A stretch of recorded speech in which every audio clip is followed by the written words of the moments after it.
कांग्रेस की तरफ से लगातार वंदे मातरम राष्ट्रगीत को लेकर अपमानजनक टिप्पणियां आ रही हैं, तो वहीं दूसरी तरफ सोनिया गांधी इस गाने को लेकर अपना विरोध जता चुकी हैं। यहां तक कि 15 अगस्त को जब गाना बज रहा था, राष्ट्रगीत बज रहा था, तो उन्होंने बंद करने की कोशिश की थी। और अब मल्लिकार्जुन खड़गे कह रहे हैं कि वो जो इतिहास 90 सालों से इस राष्ट्रगीत के साथ चलता चला आ रहा है कि 2 ही स्टैंजा बजेंगे, वही चीज को फॉलो कर रहे हैं और कांग्रेस उस चीज को आगे कंटिन्यू करती रहेगी। हमारे साथ बात करने के लिए इस मुद्दे पर शिवसेना के वरिष्ठ नेता और पूर्व सांसद संजय निरुपम जी हैं। सर, कांग्रेस तो एक तरह से अपना स्टैंड क्लियर कर रही है, क्योंकि मल्लिकार्जुन खड़गे खुद कह रहे हैं कि आजादी के पहले कांग्रेस ने जो तय किया था कि 2 ही स्टैंजाज गाए जाएंगे राष्ट्रगीत के, उसी चीज को कंटिन्यू कर रहे हैं। और अब तक जब तक कानून में कोई बदलाव नहीं किया गया था, तो बीजेपी की जो सत्ता रही अटल बिहारी वाजपेयी जी से लेकर अब तक 12 साल की जो सरकार है मोदी जी की, उस चीज को ही फॉलो कर रहे हैं। अगर मामला दर्ज करना है तो सब पे करो, क्या कहें? कांग्रेस के 140 साल के इतिहास में आप देखेंगे और पाएंगे कि कट्टरपंथी मुसलमानों के दबाव में उन्होंने बहुत सारे समझौते किए और देश का बहुत बड़ा नुकसान भी किया है। पूरा विभाजन का जो पूरा आप इतिहास देखेंगे तो कहीं ना कहीं मुसलमानों के दबाव में ये सब हुआ था। जिस वंदे मातरम को उन्होंने खंडित किया था, जब 2 ही स्टेंजा गाएंगे, वो कट्टरपंथी मुसलमानों के दबाव में किया था। आजादी के बाद जब देश आजाद हुआ और राष्ट्रगीत बनाने की बात आई, तब भी वंदे मातरम को राष्ट्रगीत घोषित किया जाना चाहिए, ऐसे प्रस्ताव थे। लेकिन मुसलमानों के दबाव में उन्होंने वंदे मातरम को खंडित अवस्था में छोड़कर राष्ट्रगीत घोषित नहीं करने दिया।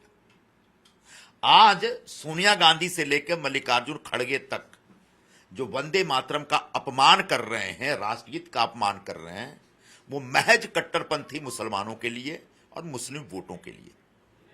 खड़गे जो कह रहे हैं वो सरासर बेबुनियाद, अतार्किक और गैर कानूनी बात कर रहे हैं। जो खंडित वंदे मातरम है उसका कोई कानूनी दर्जा नहीं। भारत के पार्लियामेंट ने प्रधानमंत्री नरेंद्र मोदी जी के इनिशिएटिव पर वंदे मातरम के लिए एक कानून बनाया। दोनों सदनों में वंदे मातरम को राष्ट्रगीत घोषित करते हुए एक कानून बनाया गया, एक विधेयक पास किया गया।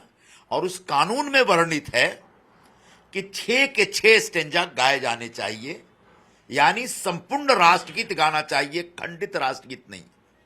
अब यह इस देश का कानून है और कानून से ऊपर न तो खड़गे हैं न सोनिया गांधी हैं। कानून का पालन सबको करना पड़ेगा। राष्ट्रगीत से जुड़े हुए नेशनल कोड होते हैं। इस कोड का अगर उल्लंघन करेंगे तो यह राष्ट्रद्रोह होगा। अगर राष्ट्रगीत का यूं ही अपमान करते रही कांग्रेस पार्टी मुस्लिम वोटों के लिए, तो पूरे कांग्रेस के ऊपर राष्ट्रद्रोह का मुकदमा दर्ज होगा। सोनिया गांधी पर राष्ट्रद्रोह का मुकदमा दर्ज होगा, खड़गे पर भी राष्ट्रद्रोह का मुकदमा दर्ज होगा।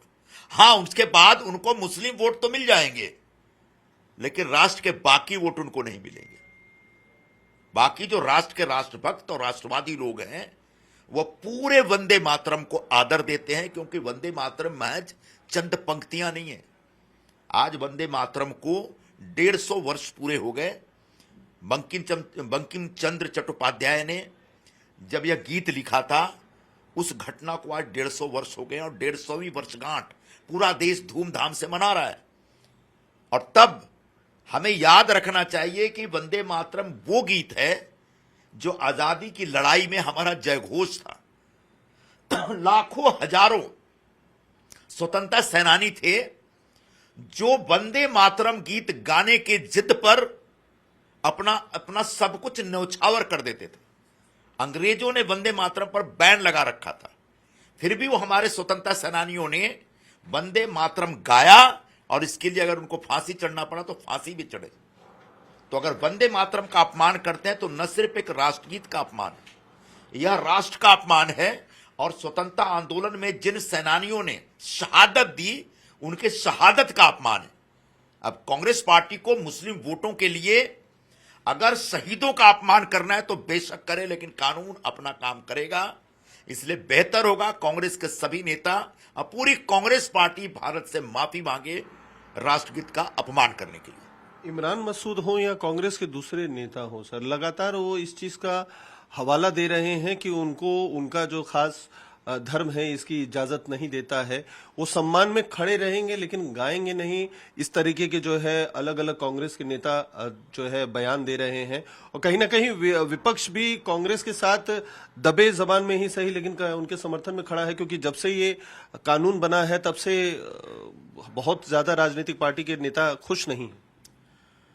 ये वही लोग हैं जिन्होंने राष्ट्र से ऊपर धर्म को माना था और धर्म के आधार पर पाकिस्तान मांगा था।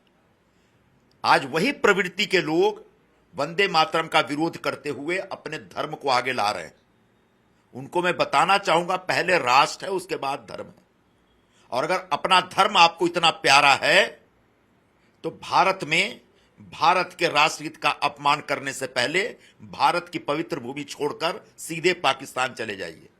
लेकिन हिंदुस्तान में रह करके हिंदुस्तान के राष्ट्रगीत का अपमान करने का आपको कोई अधिकार नहीं है, चाहे इमरान मसूद हो या इकबाल मसूद हो, चाहे कोई भी मसूद हो।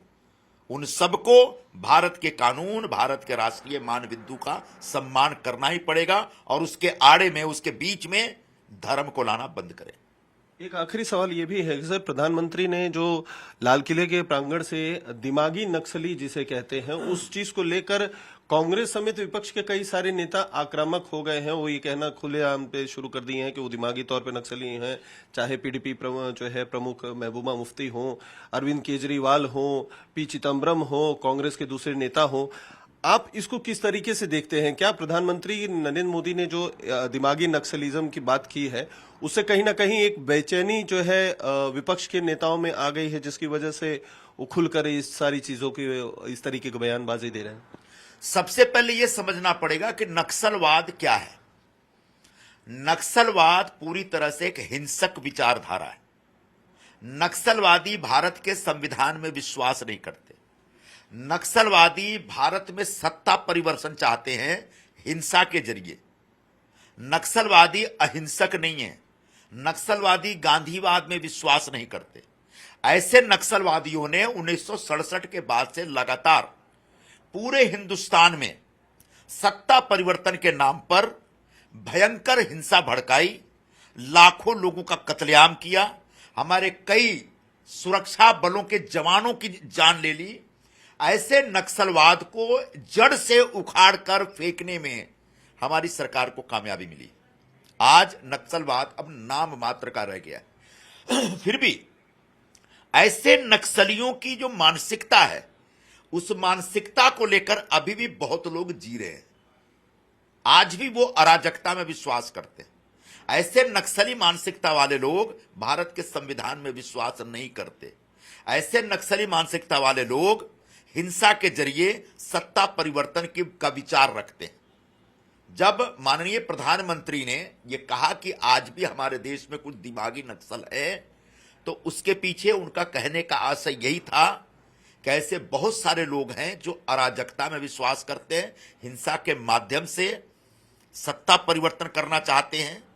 विरोध, मोर्चा, प्रदर्शन जनतंत्र का हिस्सा है, लेकिन इस विरोध के नाम पर अगर हिंसा भड़काएंगे तो आप नक्सली ही कहलाएंगे। ऐसे नक्सलियों को बर्दाश्त नहीं किया जाएगा। जब प्रधानमंत्री ने दिमागी नक्सल की बात कही तो चिदंबरम से लेके केजरीवाल, महबूबा मुफ्ती सबने कहा कि हम दिमागी नक्सल हैं। सारे विपक्षी नेताओं में होड़ लग गई है अपने आप को दिमागी नक्सल कहने की। मैं उनसे यही पूछना चाहता हूं कि जिनमें होड़ लगी हो, जो पूरे गर्व से कहते हैं कि दिमागी नक्सल हैं, खासकर चिदंबरम से पूछता हूं मैं, क्या चिदंबरम साहब आपको भारत के संविधान में विश्वास नहीं है? आप और आपकी पार्टी तो गांधीवादी पार्टी मानी जाती है। गांधी जी अहिंसा में विश्वास करते थे, गांधी जी हिंसा के खिलाफ थे, तो क्या आप और कांग्रेस पार्टी अब हिंसा में विश्वास करती है? गांधीयन विचारधारा से उन्होंने तौबा कर लिया है क्या? क्या आप हिंसा के माध्यम से भारत में सत्ता परिवर्तन करना चाहते हैं, जिसका ट्रेलर आपने जंतर मंतर के आंदोलन में दिखाया था? इन सारे सवालों का जवाब कांग्रेस और चिदंबरम को देना पड़ेगा। जो लोग भारत के संसद में पास किए हुए कानून में विश्वास नहीं करते, भारत के संविधान में विश्वास नहीं करते, वो सभी लोग बड़े गर्व और फख्र से कह रहे हैं कि हम दिमागी नक्सल हैं। ऐसे दिमागी नक्सलों का कानून के हिसाब से पूरा इलाज किया जाएगा। जब जमीन पर जो नक्सली थे, जब उनको उखाड़ कर फेंका गया, तो ऐसे दिमागी नक्सलों को भी छोड़ा नहीं जाएगा। सर, लेकिन पी चिदम्बरम के ऊपर इसलिए भी उनका दिमागी नक्सल कहना थोड़ा सा गंभीर हो जाता है क्योंकि वो गृह मंत्री भी रहे थे जिस समय यूपीए की सरकार थी। तो कई सारे फैसले क्या उस दृष्टि से भी देखे जाने चाहिए कि नक्सलिज्म के खिलाफ यूपीए की सरकार में बहुत सी ऐसी घटनाएं हुई जिनमें शहादतें जो है हुई, कई सारे जवानों की जाने गई। तो क्या यही सोच की वजह से उनकी तरफ से कोई कार्रवाई नहीं की गई, ये भी सवाल उठते हैं। पी चिदम्बरम हार्वर्ड के स्टूडेंट रहे, वहां से पढ़ लिख के आए, काफी पढ़े लिखे वकील हैं, और वो नक्सलियों की हिंसक विचारधारा में विश्वास करने की बात करते हैं। वो खुद भारत के गृह मंत्री रहे। जिस जमाने में वो गृह मंत्री थे, उस समय छत्तीसगढ़ में कांग्रेस पार्टी का पूरा जो नेतृत्व था छत्तीसगढ़ का, विद्याचरण शुक्ला से लेकर उसके बाद के जितने भी नेता थे, उनके सभी नेताओं को नक्सलियों ने मार डाला था। आज तक पता नहीं चला कि उसके पीछे साजिश किसकी थी। तो क्या चिदम्बरम की इन्हीं नक्सली मानसिकता का वो नतीजा था? चिदम्बरम कह सकते हैं क्या, जब तक चिदम्बरम सत्ता में थे, नक्सलियों को किसी ने खत्म नहीं किया, बल्कि नक्सलियों का हौसला बुलंद था। तो ऐसे नक्सलियों का असली चेहरा अब उजागर हो रहा है देश में। सर, हमसे बात करने बहुत बहुत शुक्रिया। वीडियो जर्नलिस्ट सागर खड़े के साथ अतुल सिंह, टाइम्स नव भारत, मुंबई।